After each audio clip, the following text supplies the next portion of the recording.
Have you ever felt so scared in your own home that you've had to get like a medium or a priest or someone to come and bless your house? Tonight's ghost story is called The Angry Man in the Kitchen. If you love a bloody good ghost story, hit the follow button because I've got loads on my page now that you can binge and they're all real. And if you really love it, you can go and find my podcast at The Darkling Chronicles on Spotify and Apple. Binge it while you drive, while you clean, while you walk the dog. Now, tonight's ghost story comes from Sarah at Mystic Fails. I will tag her so you can ask her some questions if you have them. So, Sarah says, I was invited to help with a house clearing one day by a close friend of mine. She's a brilliant medium, the real deal. And a young couple had just moved into what was supposed to be their dream home. But from the moment they moved in, strange and unsettling things started happening. God. Always take your dog with you when you're about to buy a house. Let them growl at corners, say no you don't want to buy it and leave. And get this, this is wild, this is absolutely wild. She says bins were flying across rooms. Doors slammed on their own.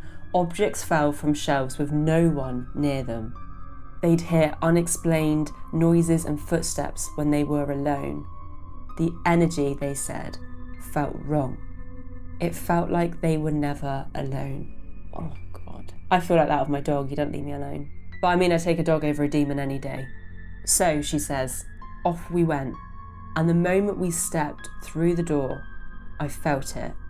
That dense, prickling pressure in the air, unmistakable when a spirit's around. She says my friend turned around and almost immediately said, there's a man here. And I could feel him too. He's angry, territorial, like we were intruding. She says we walked slowly through the house, letting the energy guide us, and it all seemed to gather in one spot, a little utility room off the kitchen. She says that was where most of that activity had been happening. And now it made sense, because as we stood there, I heard it say, clear as day, get out of my house. No, just no, thank you Sarah for sharing the story, but that's horrible. Now she says this wasn't a voice that she heard out loud, but in a strange way that spirits communicate, it was like loud inside her head and full of fury. She says my friend was having a full-on conversation with him by now, and we pieced together his story. He had lived there when the house was first built. This had been his home, and he'd had no intention of leaving. Listen, I can't fit all this story in one video. I'm sorry, I know I haven't done this to you in a minute, okay?